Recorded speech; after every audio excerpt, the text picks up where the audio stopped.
Hi everyone, and welcome to a video on a practice set of problems. There's 3 of them where we'll work with future values of annuities. So an annuity is a periodic payment, and well, kind of the main thing with all these problems is if you see the word compound, so some type of compound interest, we want to use the TVM solver.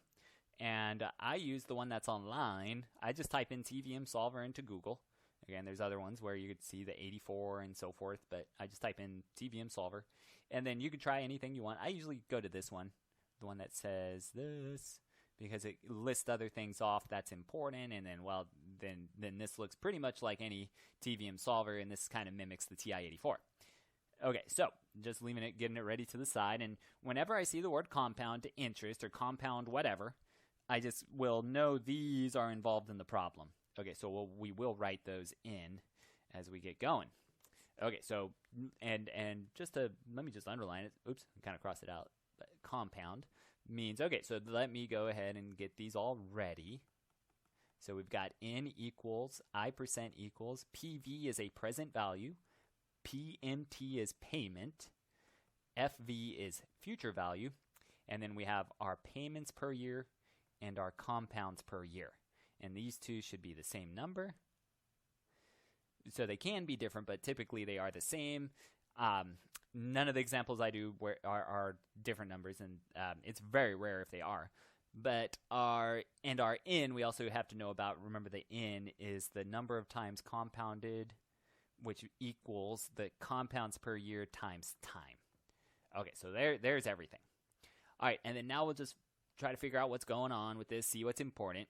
All right, so it says, how long will it take Harry to become a millionaire if he has an account that has $40,000 in it and deposits $1,000 at the end of each month into that account, which pays 2.5% interest compounded monthly? Okay, so we've got the compounds per year right here is 12. There's our capital I% equals 2.5. Okay, so just marking some of the stuff. You can fill out anything you want first. So let's go ahead and fill in those. So I've got 12, 12. So those should be the same. And then instantly we can put 12. And then, well, in this problem, it's asking how long will it take. So that is time. So right now I don't know what that is. But for our problem, so we'll kind of keep this ready to the side. So that's nice to know about. But for our problem, we'll just use 0 as a placeholder, and eventually we will find that in once all of this other stuff is filled in. All right, so let's see what else we got. So it's asking, how long will it take Harry to become a millionaire? So that's in the future. So future value is 1 million. Okay, so 6 zeros and then a 1. Okay, so let's go ahead and fill that in. So 3 zeros, 1, 2, 3. Okay, so that's 1 million. If he already has an account that has $40,000 in it, so this time around we have a present value. And remember, typically it's just easiest to make the present value negative. Present value and future value should be opposite. The negative is considered outgoing, and in however many years, this is the incoming money, the positive $1 million. Okay, so we'll do negative 40,000 right there. And he also deposits $1,000 at the end of each month. So that means that's a payment. And just like the present value, we would make that negative. That's an outgoing amount. So negative $1,000 every month. Okay, and then the 2.5 I wrote to the side, but I didn't put it in yet. There it is. Okay, so this is an example where like the present value payment and future value all have something going on with it. Either way, though, everything's filled in, and then now we can start to find how long it will take. So this is kind of, so there are 2 questions. So this is question 1, how long will it take? And that's finding N, because N has the T in it that we want to solve for. Okay, so we already have our TVM solver ready, and then we will use 0 as a placeholder because we can't plug T in. And then we have 2.5. Present value is negative 40,000. Careful with the zeros. Payment is negative 1,000. The future value is 1 million. So 1, and then 1, 2, 3, 4, 5, 6. And then we have 12.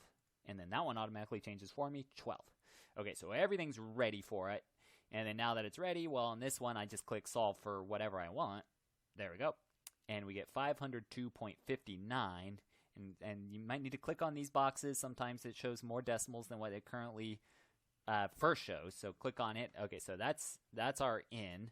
So let's go ahead and write it. So 502.59. So that's our in. And that's where we would say, hey, in is, we marked it in that blue. We're saying in is the same thing as 12 times t, though.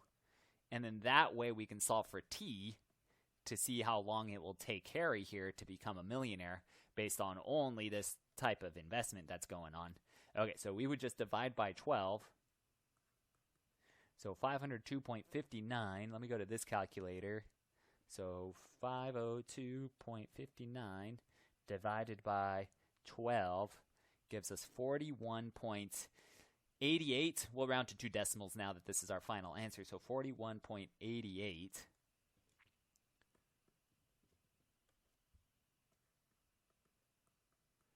And that would be in years. Okay, and at this point it might say just round up to the nearest year.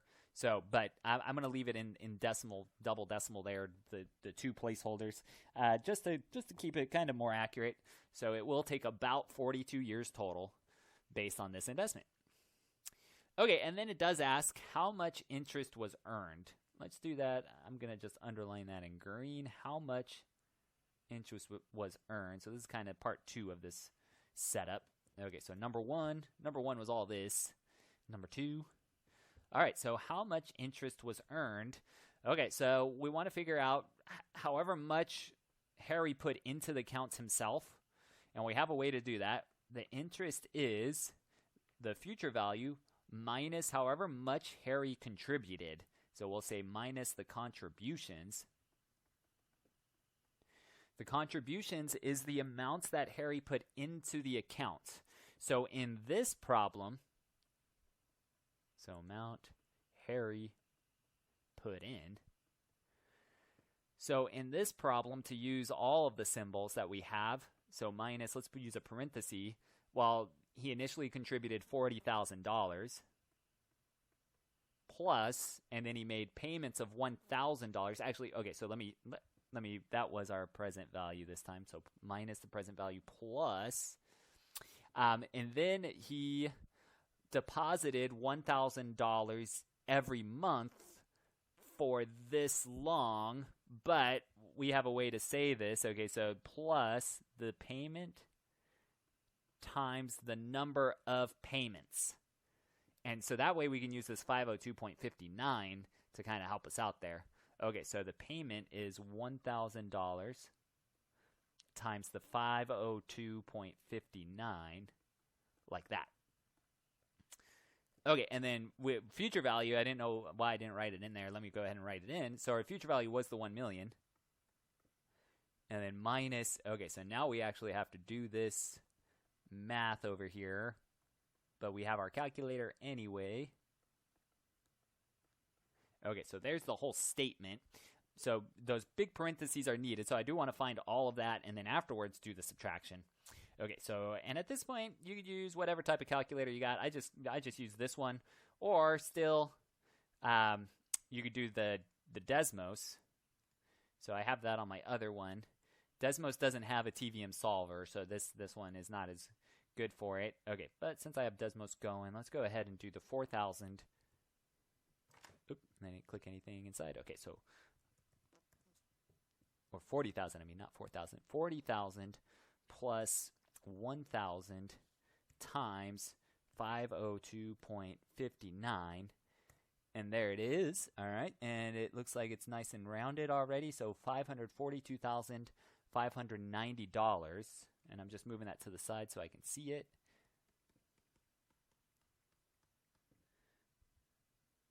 One more zero, and then we had the $542,590. So this is the amount right here.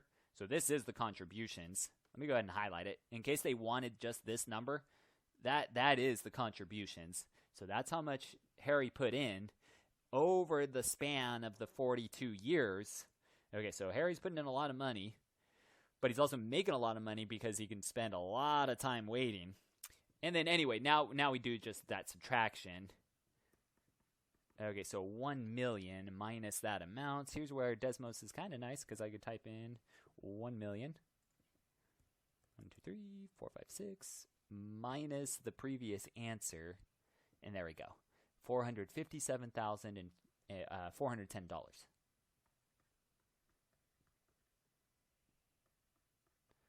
And they might put commas in for these large numbers like that. There we go. Okay, so there it is. So we have the contributions as needed. Here's the interest that was earned. So hey, that's a nice chunk of interest over a very long time. Okay, so hopefully Harry's healthy.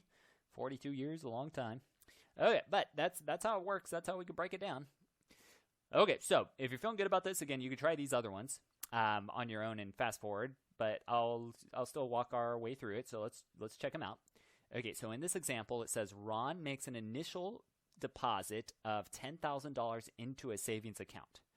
If after the initial deposit, he continues to deposit $500 at the end of each month into the account, what will the interest rate need to be for his account to be worth $200,000 at the end of 25 years? Okay, well, we've got, let's see. So I don't see the word compound actually in this problem. However, it is a compound interest problem, or at least we're assuming that this is not simple interest. There's too much going on. All right, so then our assumption would be 100% correct because of these payments. Okay, so our other way to figure it out, if we don't see the word compound, well, we can see that there's a payment. Something is occurring at the end of each month. So if the end of each month or the end of each week or the end of each year, then we know it's still a TVM solver problem. So that means I can now start to write all these variables down. So our in, our I%, present value, payment, future value, and then our payments per year and our compounds per year. And then now let's start to fill it in. Okay, so Ron makes an initial deposit of $10,000. Okay, so that would be a present value, but we make it negative because it's outgoing. It's out of his pocket into the bank. Okay, and I wrote too many zeros. It's 10,000. There we go. So those commas can help, but the computers usually don't show the commas. Okay, so negative 10,000. If after the initial deposit, he continues to deposit $500 at the end of each month. Okay, so we've got, these are payments. So that's our payment that's happening right there. So we'll have negative 500. At the end of each month means our payments per year and our compounds per year will be 12. It's the same number. And then we could also instantly put it in with our capital N. And then it's asking, what will the interest rate be? So that's what we want to, that's what they're asking us to find. So we'll put 0 in right now and we will find that. Okay, so 0 is a placeholder, but we will find the I%. For his account to be worth $200,000, so that's in the future, at the end of 25 years. Okay, so there's our future value, and this is our time, which we know time goes with the capital N, so 12 times 25 is right there. Our future value we will say is positive because that would be incoming money that's going into his pocket. Okay, so there's everything. Everything's ready to go. And then now let's break it down in our calculator. So we've got our Desmos, not our Desmos. There it is, though. We've got our TVM solver. Okay, so there's that. Okay, and then now I'm just filling these in. Okay, so 12 times 25 is 300. We'll do 0 right now as a placeholder. We'll do negative 10,000. Negative 500.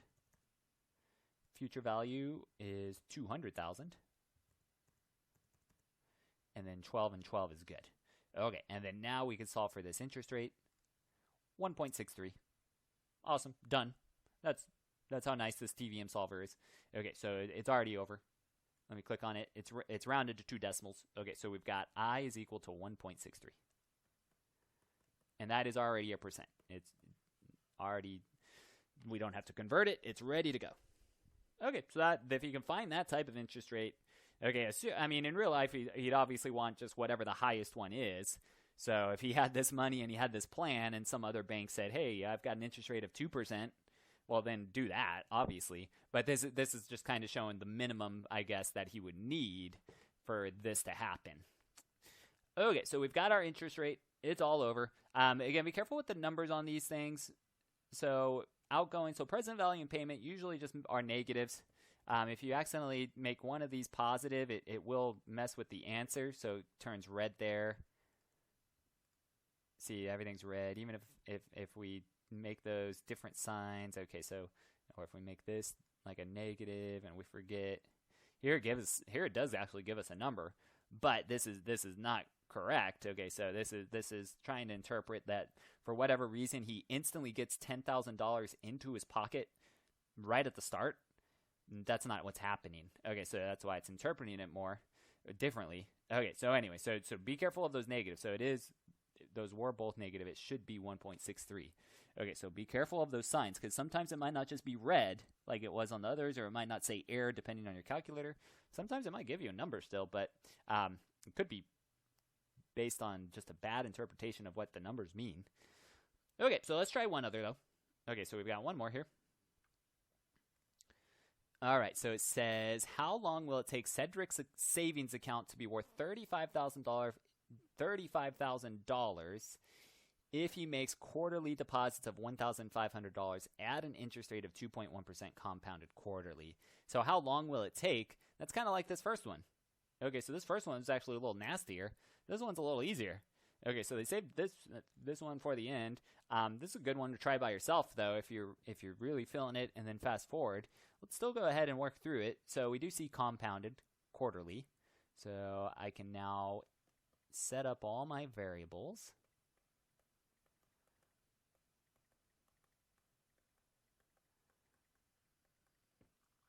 And there they all are. And then now we can start to fill these things in. So it's asking how long will it take. So it's asking for time. Well, that means eventually we need to solve for this in. So we are finding in. And we will put 0 in as its placeholder. But this is where it would be nice to remember, hey, this is compounds per year times the time. So that way we can find that actual time. Okay, so that's fine. We'll use that. Cedric's savings account to be worth $35,000. Okay, so this is in the future. So we'll do $35,000. If he makes quarterly deposits, okay, so our payments per year is 4.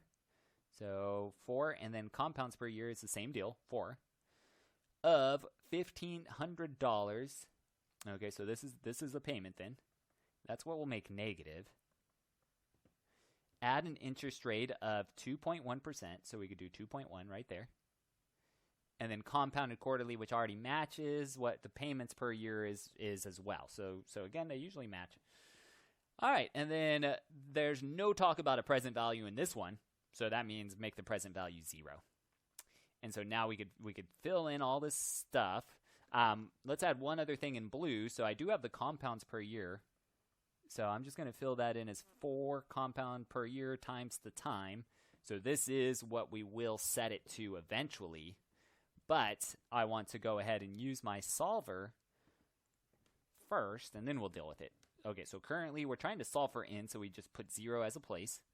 And then we got our 2.1%. And then we have 0 this time, present value.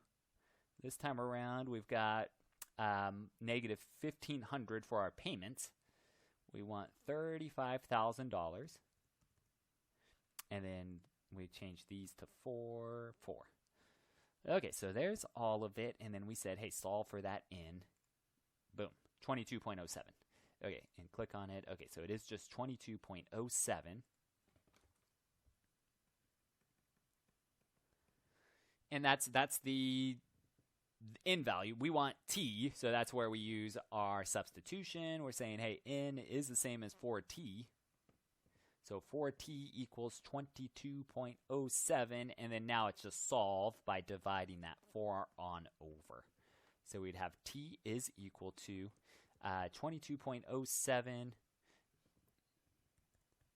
divided by 4 is 5.5175.